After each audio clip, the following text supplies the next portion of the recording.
My name is Marcy Melzer, and I'm an intuitive speech and language pathologist consultant, and every Thursday I do a live Q&A to help parents, to offer the opportunity for parents to ask questions about language facilitation, about late talking children, and about all the kinds of things that you can do to help them get going.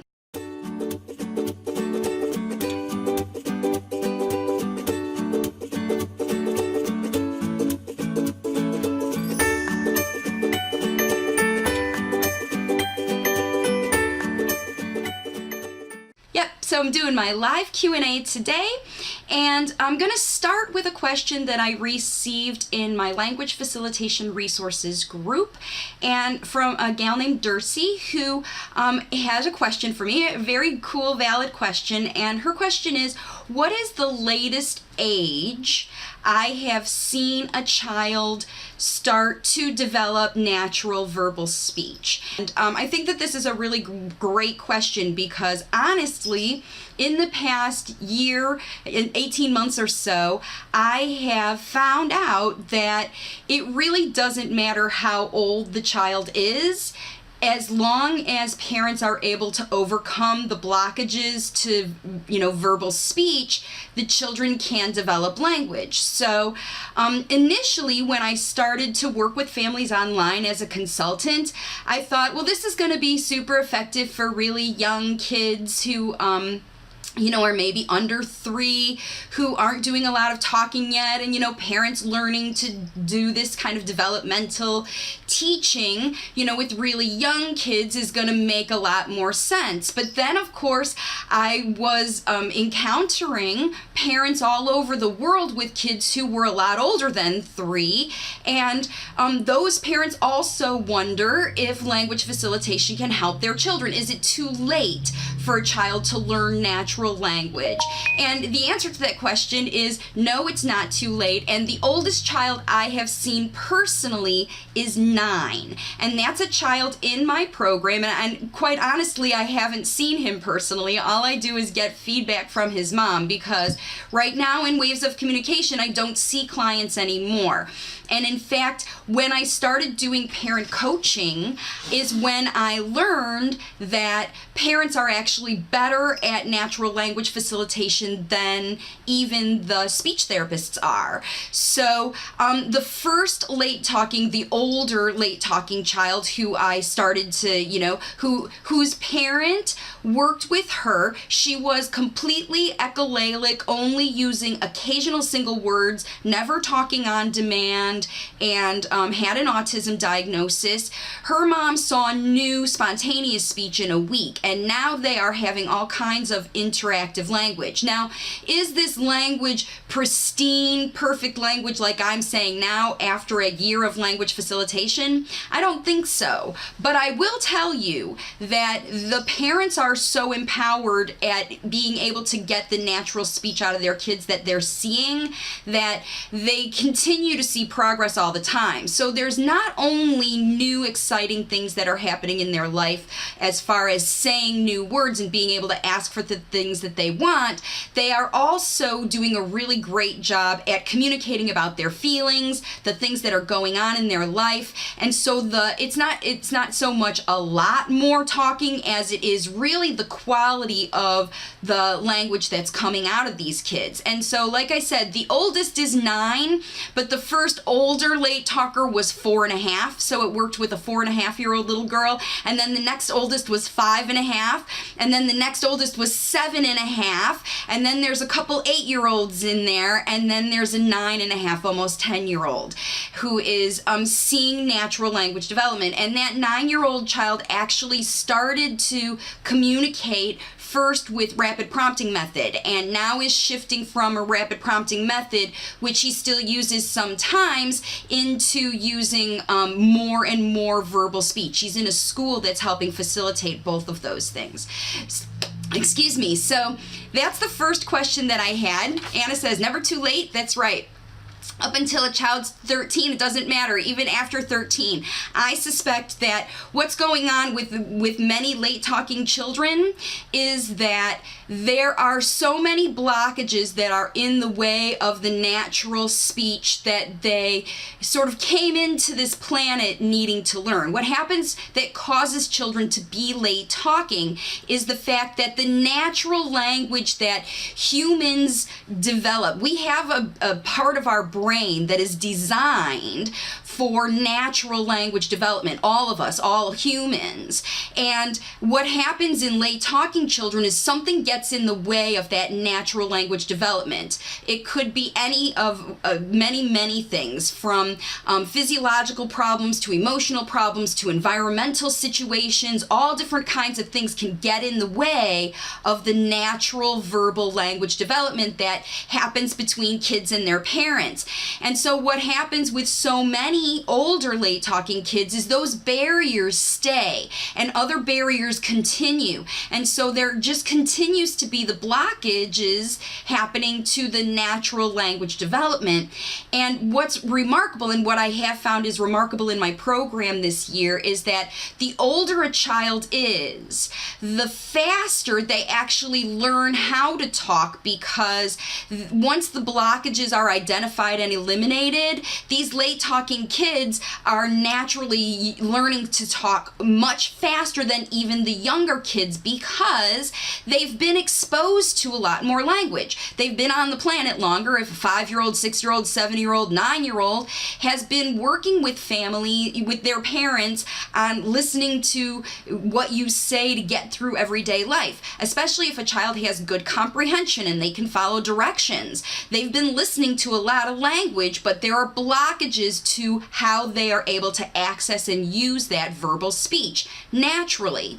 And so what I've been able to help families do is identify where those blockages are, and almost immediately, when parents facilitate stopping those blockages and get back to that natural language teaching that is already set up in our brains and in our DNA and how we work genetically as humans, then the kids start to talk very, very quickly. And like I said, within the first week, to make a shift into starting to use more words is not uncommon. It happens almost all the time with the older kids, as long as the blockages are stopped, which usually is a lot of heavy-duty prompting and expecting kids to talk. That's the number one blockage that happens with older kids, is they get into these exchange-based and prompt-based systems as young kids, as 2-year-old late talkers, and they continue in those blockage causing situations,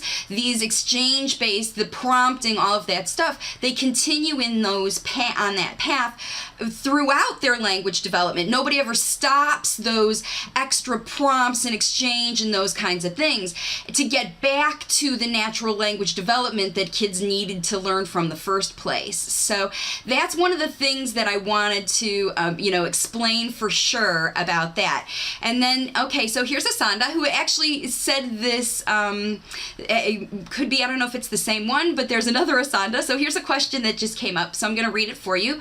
My 3-year-old has inserted grommets February this year. Grommets, for those of you who are not in the United States, are ear tubes, usually inserted when children have middle ear fluid, which, by the way, is the number one cause for late talking in children.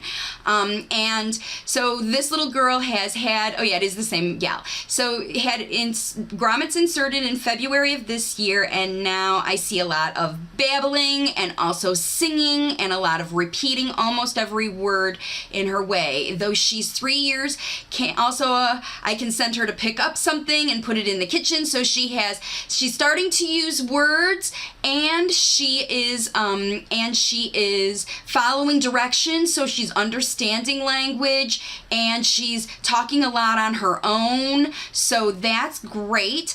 And all of those things. So does all of this mean she has a little understanding of words? Does this mean she's starting to talk? Yes. Yes, it actually is. So what's happening and what usually happens, this is a great example of how to sort of understand what happens when kids are making the evolution out of some kind of illness. And it doesn't matter what kind of illness, the evolution usually comes out the same way. Oops, excuse me, itchy nose. So what happens is when children are late talking and they, because of some physiological problem like ear infections, where they literally couldn't hear because there was fluid in the ear, so much fluid you put in these tubes, grommets, allowed the fluid to drain out. Your daughter is now hearing, okay, and she is sliding back into that natural language development that I was talking about that naturally happens with kiddos.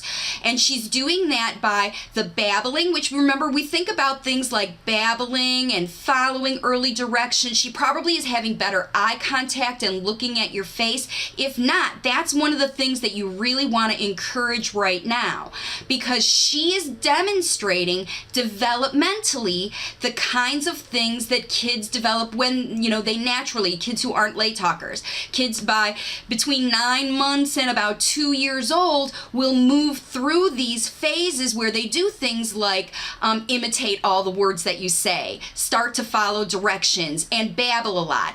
You'll also hear a lot of singing and things like that. Now, here's the thing that you need to be really careful about, considering your child is already 3 years old. First of all, bravo for she must be feeling better because she's doing more expressive language and natural expressive language. So that's really wonderful.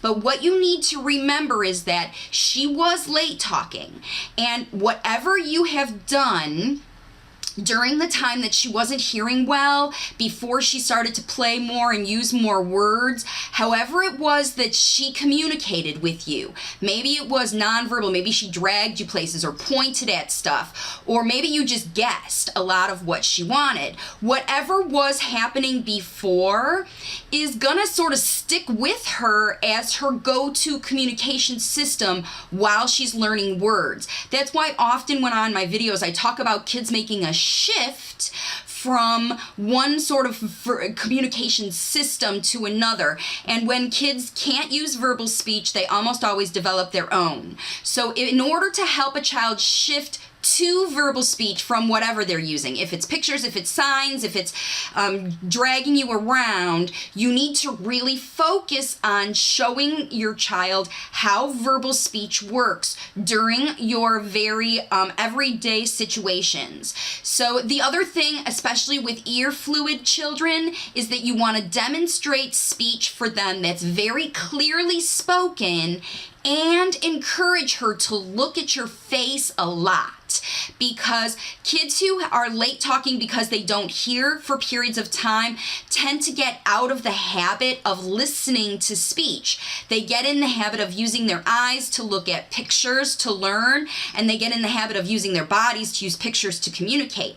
So that's what you want to make sure you're watching for moving forward, Asanda. Sounds like things are moving great now that she can hear better, but you have to focus on natural language facilitation during your everyday activities and really encourage her to look at your face a lot so that she watches your mouth and starts to benefit from that visual stuff. So great progress, super progress, and this is typical for children, like I said, who are developing speech, even if it wasn't ear issues. If they're moving from using, let's say, picture systems or sign language or something, they're used to looking at the signs or the pictures. They're not used to looking at your face. And remember, kids learn verbal speech from other humans talking. So they need to see a lot of people talking to them at their face while they're able to look at you. So lots of smiles and encouragement for your kiddo to look. It doesn't have to be this. It doesn't have to be like laser focus, look at my face, look at my face.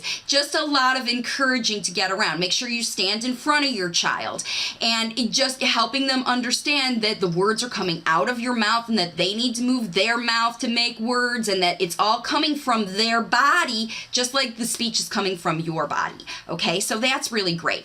All right, so let's see. Thank you so much for joining me, everybody. And if you don't mind, could you give this video a like? It always helps with getting it out to make sure that more people see it. And you can always share it with your friends or anybody. If I answer a question that applies to you or your family, please consider sharing this video on your feed or somewhere that someone else can watch it as well. All right, so the question is from a gal who has a grandson who is having some trouble with articulation and lifting his tongue to say the L sound and the N sound.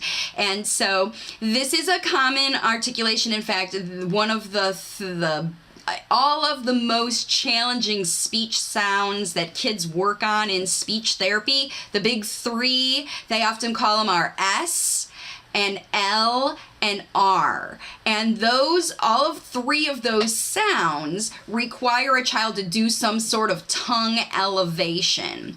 And the way that, because I'm a more functional speech therapist and I don't tend to do those oral motory kinds of things, whenever I have a family who asks me about articulation problems or speech sound problems, I always give them functional ways to try to get the child to make the sound without any kind of prompt or showing them how or putting it where their tongue, because as soon as you start getting your fingers involved, then the mouth is, then you're cueing and prompting the mouth to do different kinds of things. So what I try to do is, if there is a sound that a child can't do, that they're not saying in words, as a therapy sort of procedure, we usually try to get the child to say the sound in isolation.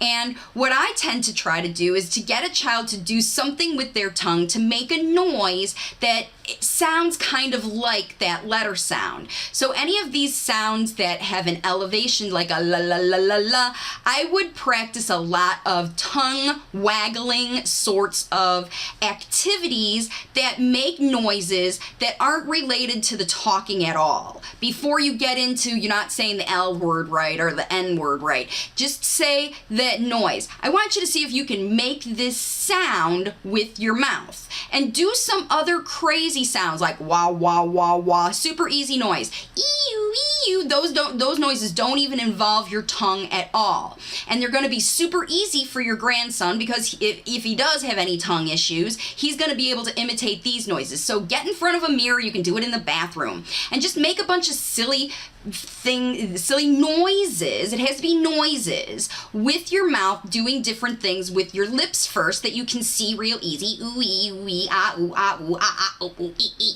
And make noises of things like animals or vehicles, or if he loves dinosaurs, make dinosaur noises. But make different noises with the different parts of your mouth that kind of fall in those categories. So if your child loves vehicles, you can do the ambulance, wee you, that kind of stuff. Now, once again, we haven't even talked about your tongue yet. No fingers in the mouth, no telling him where to put his tongue. But what I want you to do next is work on some tongue movement kinds of things that also make noises like blah, blah, blah, blah, blah, ooh, ooh, ooh. See if he can curl it. Can you curl your tongue? Can you do these things?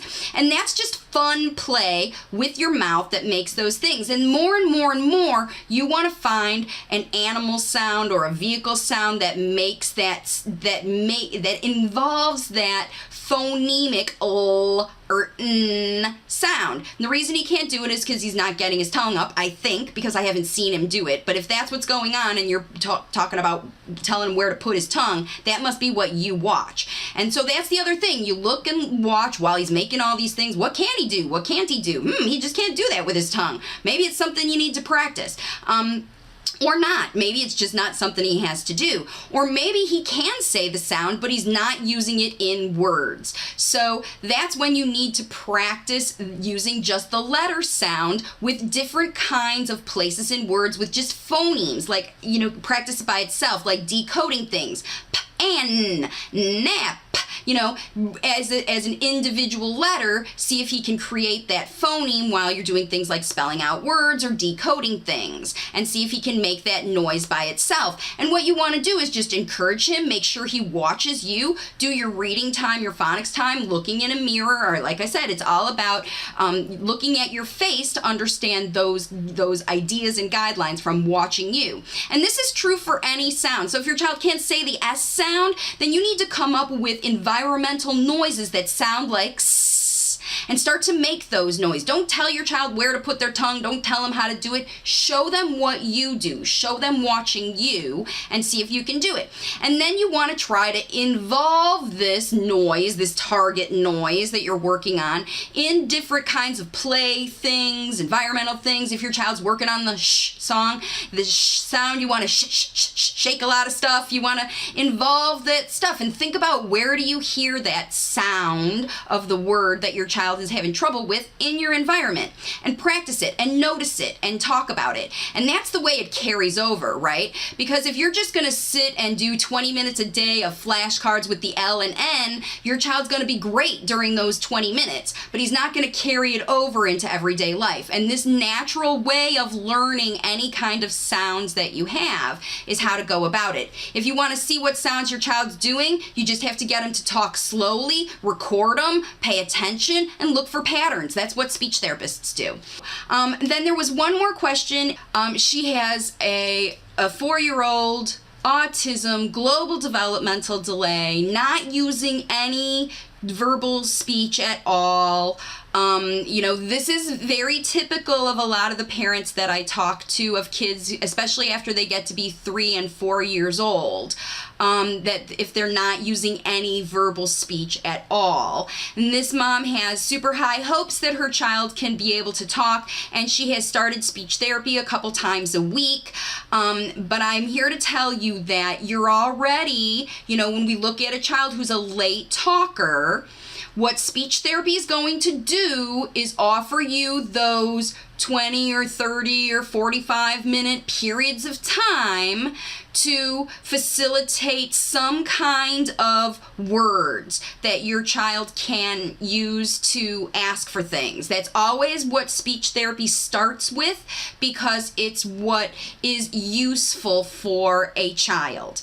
And it's 100% of the time. The therapist is going to try to get your child interested, hopefully, in what they're doing, and get them to play together and enjoy the activity together and all of that stuff. And all of those things have already been going on in your household for your child's whole life. But your speech therapist needs extra time to get to warm up to your child to do it. So it could be a while if you have a nonverbal child, no matter what age, and you put him in speech therapy and you rely on the speech therapist to do the work. If you want to see progress faster, if you want to see progress at all, actually, with a nonverbal child, you must facilitate speech and language during your everyday activities, every day at home. And even though a child is in essence nonverbal, this mom mentioned that her child lately has been doing more vocalizing and has been doing more, interaction and exploring and maybe playing, kind of singing sorts of things that seem to have to her a little bit more meaning for her child. And this is wonderful, wonderful news, because that's, there really are only 3 basic criteria for a child to be able to use verbal speech. And the first one is that the child has to want to communicate with you. So if your child, even if your child is nonverbal, it's very, very likely that they are using other things to communicate with you. And your job as a parent is to show your child how to shift from whatever nonverbal things they're using to communicate, or whatever limited verbal or whatever isn't working now, right? It's not verbal speech, into verbal speech, from starting from the ground up to teach your child natural verbal language. And what often happens for families when they get kids who are 3 and plus years old is they start to freak out and put them in a lot of therapy. And the therapies are going to teach your child words. They're going to teach your child to say words, to get something or make something happen. That's what therapy does, okay? They teach kids the meaning of words so that they can use the words to make their frustrations go away. And the number one frustration for most late talking kids is they need to have somebody else interpret what they want because they don't have the way to ask for it. All they do is demonstrate. They use behavior, they use facial expression, they use gestures, they use noises, they use whatever they have accessible to them and whatever has worked before to communicate with you. And the speech therapist doesn't know all that stuff. All they know is how much verbal speech your child has or not. And then their job is to get more verbal speech from your child. And that's what speech therapists do. So what I want to encourage you to understand is if your child is not talking at all, that even if you have speech therapy going on, you need to be doing language facilitation too. And you should watch the free class on my website to understand how all that works and how parents get stuck. Because like I was saying before on the other video, when kids are nonverbal after 3 years old, it is because there are blockages in the way to their natural verbal speech. Kids want to learn to talk, but there are things that are going on in their life that are blocking them from learning how to use their natural verbal speech. The natural verbal speech learning that exists in every humans.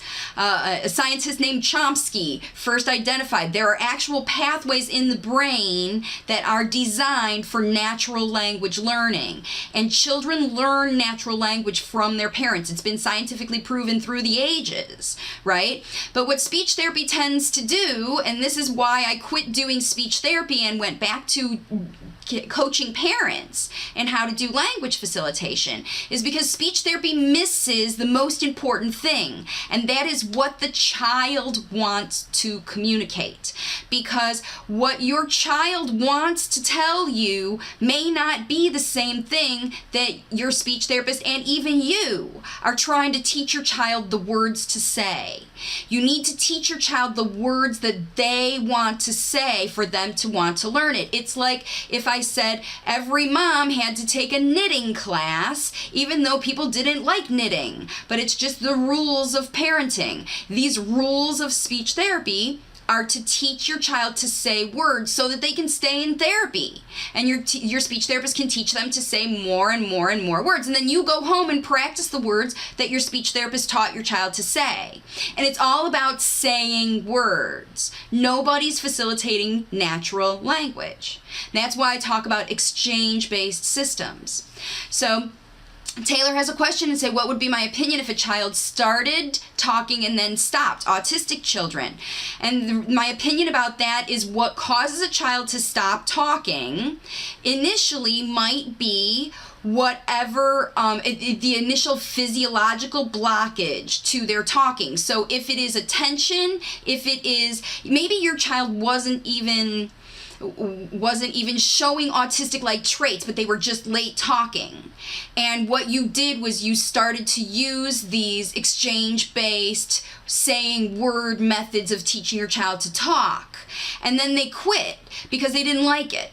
They wanted to go back to natural language talking, but they don't know how, because in the meantime, your late talker actually developed those nonverbal communication systems that I talked about. Every child has their own language. It's included in behaviors, facial expression, pictures, signs, dragging you around the house, pointing to things, and echolalic phrases, saying the words from Peppa Pig or the songs that they like or that they learned on videos. Your kids make up their own stuff. The only ones to put all that and transmute it into natural verbal speech are their parents doing natural language facilitation. That's how it works.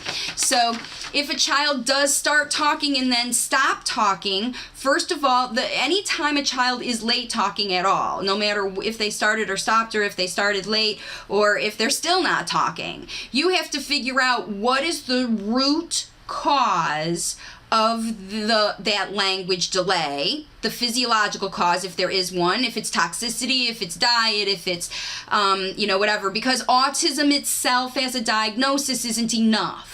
You need to be able to understand what caused the characteristics to get your child the autism diagnosis. That's the information you need to know.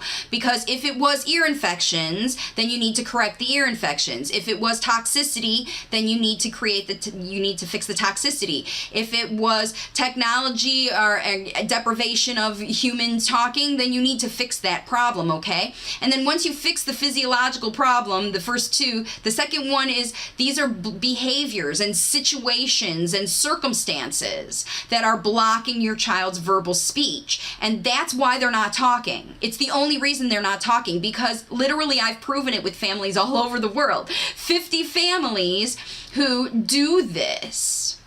And, that's right. And so the moms, this is what Taylor says, the parents learn how to read the body language, and your kids 100% are depending on you to read them to get their needs met. That's why they're not using words. That's why they're not saying words when you ask them to do it after they point to an object, because they're like, I already communicated that to you. Why do I have to do that? Why do I have to do more stuff? Right? You have to teach your child that words are easy, happy, safe, and fun. That it's cool to use words, and it's way easier than all of these behaviors. But teaching your child to say a word in exchange to get a thing is teaching your child just another behavior of saying words. So functional language learning is where it's at. That's what you have to do to be able to get your kiddo talking. So, all right, let's see. I'm not seeing any more questions. If anybody has any questions, go ahead and put them in the comments right now. And I'll just take a couple of minutes to tell you about all the different things that you can do this summer to get your child talking, okay? It's my mission to help as many parents as possible get your kiddos starting to use natural verbal speech this summer while they're home with you, while you're doing your summer things, okay? So here's a few ways for you to get started with language facilitation strategies. The first is you can sign up and register for my Language Facilitation Basics online independent study course. All right, that's going to be your best streamlined way and the most cost effective, I guess, as far as getting actual strategies on how to do your own video analysis, identify all the blockages that are causing your child's late talking, and learn all the strategies you need to get them from nonverbal, not even paying attention to you, not even doing anything, how to reach them where they are, and teach them how to get them talking with everyone, and even get them talking into long sentences. That online course for only $500 offers you the training to do all of that stuff as independent study. And if you dig in and do the strategies as I outline them in that program, and be honest about the analysis that you do to identify the blockages that are already happening in your family, it just is happening, I promise. I'm sorry. I just want to be kind about it, but there's things that are going on in your life that are causing these blockages. When you're honest and identify what those blockages are, and you stop doing them, and you get back to natural language facilitation, which is so fun anyway, you're going to be able to do this. So Chris asks, how do I get my son to use more words? Is with language facilitation. So you can learn how to do it exactly in my online course. And if online independent learning is tough for you, maybe your child is older and you want to get more specific guidance from me, you can work with me at 2 levels. You can do my starter program where I do the analysis for you, and I lay it on the line. I tell you exactly what's working in your household and what's not working in your household, and your therapies to cause your child to be late talking, and I tell you what strategies that you need to replace, and I give you the strategies to do in a custom language facilitation plan. So you can get that from me. in my starter program. I coach you through, I teach you exactly how to get your child talking, okay? And then if you want to get hand-holding through the whole entire process, where I do your analysis, make your plan, give you the strategies, and you can access me anytime you want via in my private Facebook group, and twice a week face-to-face to get coaching just like this, to have very specific information in my Waves of Communication community, and hook up with other parents who are also on language facilitation journeys with their kids, learn from the strategies I teach them. And every parent in my program, 100% of parents who do follow my strategies and stop the blockages to natural verbal speech with their children, get their kids talking in 3 to 6 weeks. Every single one of them end up. So I know that you can do. So if it's due to technology, should we completely take that away? Ooh, great question, Gladys. So it is, if technology is a blockage to your child's late talking, and it can be, you definitely need to decrease that, but you can't do it in a way that upsets your child, okay? You have to figure out a way to use video. As a matter of fact, I just did a video this week on my Waves of Communication page. My Tools for Parents video is about using video for language facilitation. So in that video, I give you strategies actually on how to decrease video and pick the best video for your child to watch if they do watch video, and then how to create video yourself with your late talking child. Super, super easy to use for better language facilitation if your child loves technology. So that strategies video is my first suggestion for you. And like I said, if your child is addicted to anything, taking that thing away cold turkey is going to upset your child, and that in itself causes a blockage to natural language learning. Your child has to be easygoing and have fun through life. Any kind of pressure or effort or work that makes it hard is the opposite of easy, happy, safe, and fun. And every language facilitation strategy must be those 4 things to get those natural language learning pathways in the brain triggered. Okay? So, Charity says, what about pragmatic speech delay? Other than by example and prompting, are there other suggestions you have to encourage this? So, yeah, there are. You can't necessarily prompt verbal speech, but you have to do a lot of demonstration. And my favorite way to practice social skills and pragmatic speech is with pretend play. So, role playing, a lot of times people in speech therapy do scripting, but the best way for you to experience any kind of natural verbal exchange like social language is with pretend play opportunities. And your child has to already be used to learning language from you. So that's why in my Language Facilitation Basics online course, it takes you through the entire journey, because even if your child is saying words, it doesn't necessarily mean that they're using natural spontaneous speech. And there definitely are phases that you move through, from learning to use speech as a utility, like getting the things you want, to sharing experiences, to communicating your feelings, and to, letting people know that you're upset and that you're not interested in doing what they're doing. So pretend play is my advice. And Charity, like I said, if you want to learn all the strategies on how to get your kiddo up to using that natural conversational exchange based, that's what you can find out in my program. So, and the reason many kids develop to be older, I don't know how old your child is, Charity, but when kids get to be older and their speech sounds very robotic and scripted in method, but they don't have good pragmatic speech, it's usually because that those speech patterns that they originally learned were in exchange-based methods, where your child was taught that this script, this I want X, or I feel X, or it is X, or where is the X, or those kinds of scripted sort of phrases. If that's where your child's language is stuck, then you actually will need to take some steps back and work on natural language facilitation, because it's true that your child is using words to communicate what's on their mind, but they're not using all of the words that they want to use. They're looking through their file cabinets in their brain and pulling out a file card with the script of what they're supposed to say in a situation, and it causes kids to have to match. It's like walking through life with a foreign language playbook or phrase book in your head.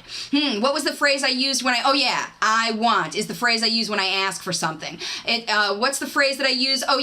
I feel X, that when I'm trying to feel something. Because kids who memorize, kids who have great memories, they're gonna learn those language in chunks. This is common for kids who have autism diagnosis and fabulous memories. They learn things in chunks, and then they look through their file cabinets to do their communication. In fact, the older boy that I know, Ben, who started to talk at 7, really, didn't start to use strings of talking until he started to memorize things he heard, audio and video. And then for a long time, his first speech was fact after fact after fact, just facts strung together in ongoing talking. And now that his mom is encouraging him to do interviews via video, because he wrote a book and he's interviewing and he's talking to a lot of people, he's having to develop his listening ability and exchange-based communication ability. And that's why when kids get to be older, this language facilitation is so, so important. And if you have an older late talker and you start with exchange-based, then you're looking at a really long road of memorize word, what does the word tie to. It's a real long way to learn talking, when you can go back to natural language facilitation like you did when your child was little, but they couldn't learn because of whatever was going on then, and show them the right way, especially now that your child's older and can focus and attend and all of that stuff better. So that's really good. So he's 3.5, Charity, so I'm sure that he's going to be able to learn these kinds of pragmatic things. But if he's only 3.5 and he's using talking but it's not pragmatic, that means that he has learned from exchange-based methods, and you're going to need to dial it back and start to do language facilitation during your everyday activities. Look on my YouTube channel for the strategies video, for videos that are speech therapy at bath time, speech therapy while you're reading books, speech therapy while you're driving in the car, not speech therapy, language facilitation, because it's not speech therapy, it's the opposite. Facilitating speech while you are doing the things during your everyday, and you'll learn how much more language your child has inside when you do language facilitation than when you expect them to say what you want them to say. All right, so yep, definitely check out my program if you want to know more about how to do this, and honestly, parents, you can see progress in your kids fast, like 3 to 6 weeks. So I really look forward to hearing from anybody. If you have any questions, you can reach out to me with a private message here, and you can send me an email, marcy@wavesofcommunication.com, and yeah, you can wherever reach out on any of my videos. I'm always on here, and every Thursday 2 p.m. doing live Q&A.